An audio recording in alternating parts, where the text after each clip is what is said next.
Hi, hello friends. Welcome to another edition of Enchiridion. Today we have Vikas Kapoor. He's the CFO and CIO of Travel Food Services, which is a cluster of 11 entities, and it's a joint venture of K Hospitalities and SSP PLC of London. Welcome, Vikas. Hi, good morning, Jaideep. Thanks for having me on in Career. Look forward to an engaging conversation. Right. Thanks, Vikas. So, as we always begin in Enchiridion, the audience would love to know about your career journey. Could you talk briefly about how you got to this point? Sure. So I started out like everyone else as a chartered accountant because of my background. But I also did my company secretariatship from ICSI. And my career has been a cluster of sectors and companies. So I worked in Indian companies to MNCs like Shell, Boehringer Ingelheim in the pharma space, to Schneider in electronics, and finally moving into the media space with Tata Sky, and finally landing up in food and beverage in travel food services. It's been a roller coaster of a ride in terms of learning about various sectors, and that's something that excites me about my job. Right, because thank you. You've had a very interesting journey, and I think being a part of the food industry over the last 18 months have been extremely challenging. So you want to talk a little bit about that as to how you all rode the wave of the pandemic? So yeah, I think so. For me, it was a bit of a uphill curve in sense of that when I joined TFS, it was hardly 6 months when COVID kind of hit the travel sector, which is where primarily we operate out of, and plus we are in the food and beverage, which again is like the secondary part of it. So it was a bit challenging keeping the team motivated, getting things in order, and that is what made the overall experience very enriching. Initially, our entire effort was just to sustain the impact of COVID on the business and then kind of recover out of it. And then eventually now, I believe since we are on the path of the recovery, we should be moving towards the thrive mode of the business.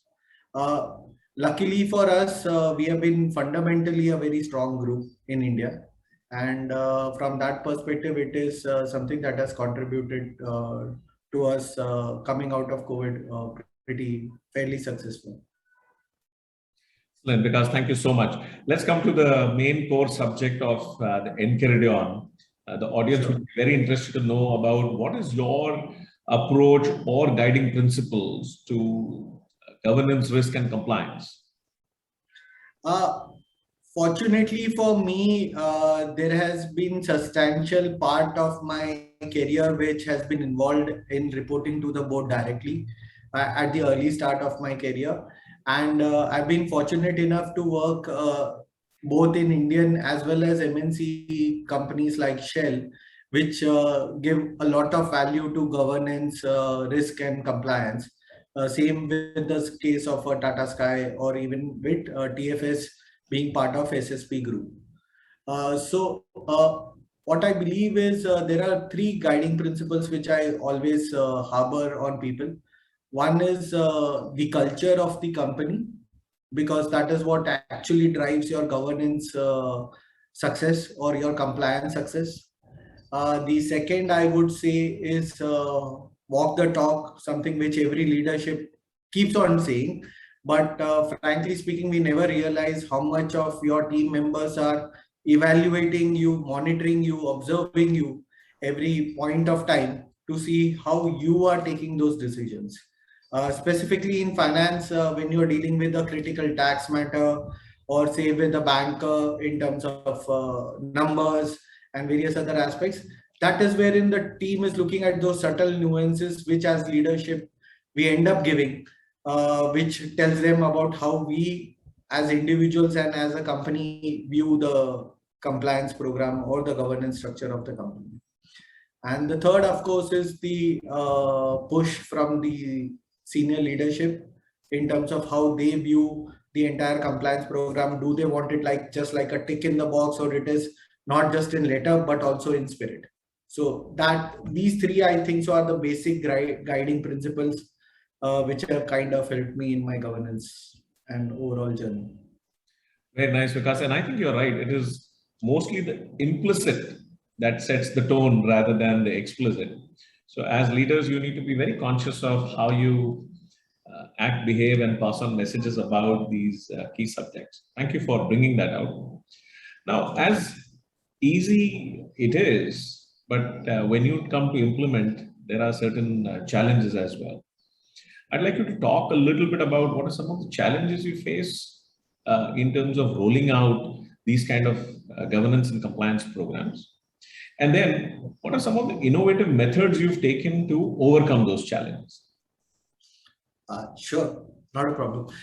So I'll kind of pull out from three of the core companies wherein I have been successful in rolling out governance program. One would be Shell, second would be Tata Sky, where I was also the chief ethics officer for a brief while, and finally in TFS.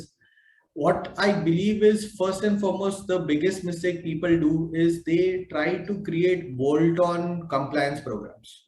Okay, so the first way we approach any compliance program is, okay, there are issues in taxation, there are issues in HR compliances because of PF, labor, and various matters. Let's get an agency to do this piece of work. There isn't a holistic structure, a strategy which is kind of made in terms of your overall governance, risk, and compliance framework.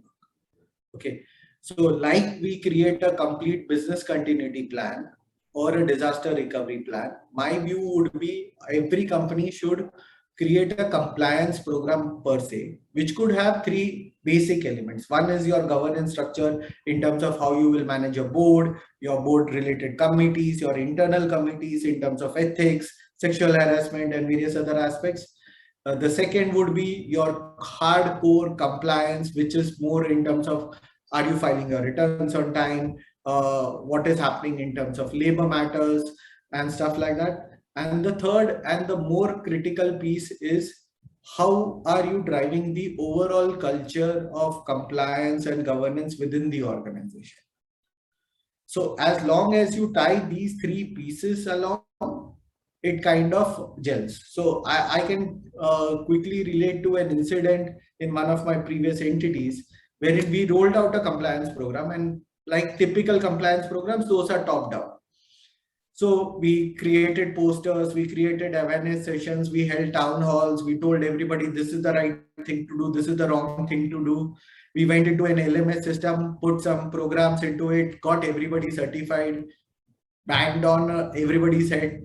We need 100% compliance on the compliance program, and kind of said, okay, that's a success. And then after a while, we realized that, okay, a couple of things were not working. And when we checked back and reflected on it, what we got as a feedback is that a lot of people are driven by peer behavior rather than by top-down behavior. I always like, as an individual, we like to see around the shoulder and see what the other guy is doing. That's how we kind of judge ourselves, we perform. So from that angle, if suddenly somebody finds that, okay, if he does this and that kind of works within the organization or acceptable, then he assumes that that is the culture of the company. And because there are no repercussions for that individual, maybe because it is so minor, or it was never caught in light, that person also makes an assumption and says, okay, this is something that is acceptable. And that is wherein we started realizing that, okay, you still are getting cases of fraud. You're still getting cases when, in spite of paying the best money to people, you are still getting ethical issues in terms of compliances and fraud, people not telling what has happened. So that is wherein we realize that that culture building, that peer review process, you call it, or looking at your peers and driving that was more important. So then we kind of, in my subsequent entities, I took that learning very seriously and we went slightly informal. So we started pushing it more towards like lunch conversations. We started making it more about water cooler conversations. We didn't create, how should I say, certification programs. We created behavior programs in terms of this. and kind of did enactments in terms of what is an acceptable form of behavior, both in terms of governance and other aspects. So that's one of my biggest learning. The second important thing is, as regulations have increased, I sincerely believe that people need to focus on getting the right technology in place, which kind of captures everything.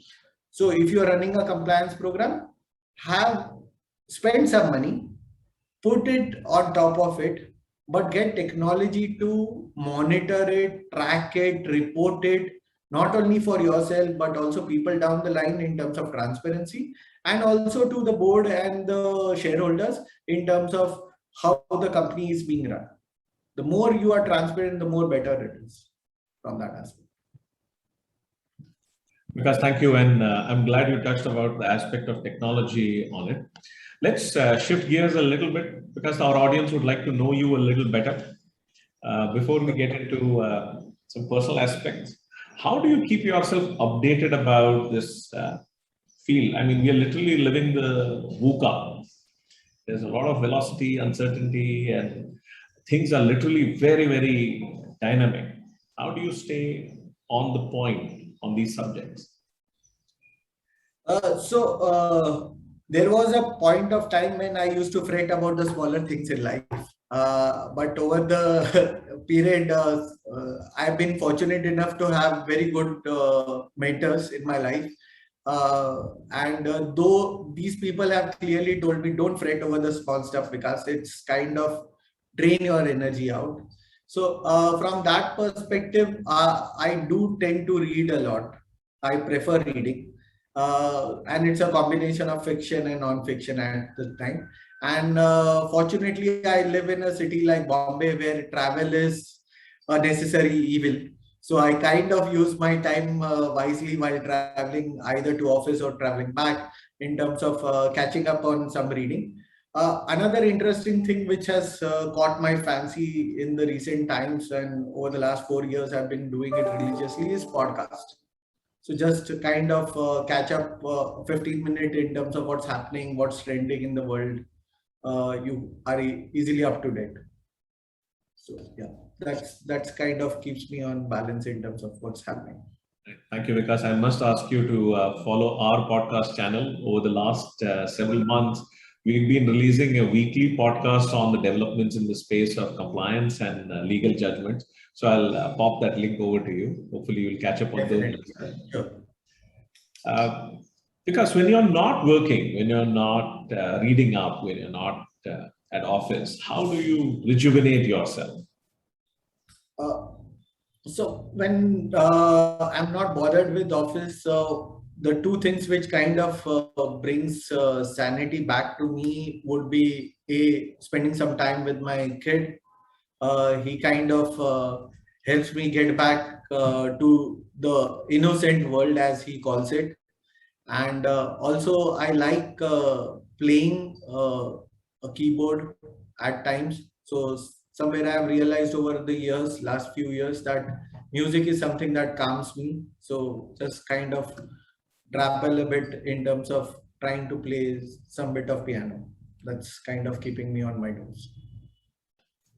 So nice, Vikas. We'll probably get a jam session done. I know a lot of our clients and partners in the ecosystem are into various kind of such talents, including music and singing. There is a whole group of people who are into wildlife photography. So maybe we can create some circles around that. But before we sign off, Vikas, I'd like to invite you to give a message to the emerging professionals. Sure. My only message to all the people who are kickstarting their career or at early start of their career is, don't be afraid. Okay. Anyways, the generation is such that they normally are not scared of anything or of the repercussion. But I would also cite one important aspect is, if you see something going wrong, don't be afraid to call it out. It is something that will help you sleep well at night. That's one piece of advice my father had given me, and I still hold it very close. Say your mind. The best thing it will do is at least allow you to sleep well. The other person might be thinking about it, but that's definitely one piece of advice. And second is, do invest in yourself. Yes, there are courses, there are open universities. Everybody during the COVID time kind of went berserk on it, but as offices are now coming back to full swing, many of those courses are being left hanging. What I come to know from my friends. Do invest in yourself, because the way the world is moving, after every 5 or 6 years, we will have to reinvent ourselves. It's like you have to become a phoenix and rise again. So that's my only two bit of advice for everyone. True that, Vikas. Thank you so much for spending time with us on this video edition of Enchiridion. It was a pleasure chatting with you, and I'm sure the audience will love watching this video. Thanks, Vikas. Have a great day ahead. Thank you. Thanks, Jaideep, for having me. Pleasure.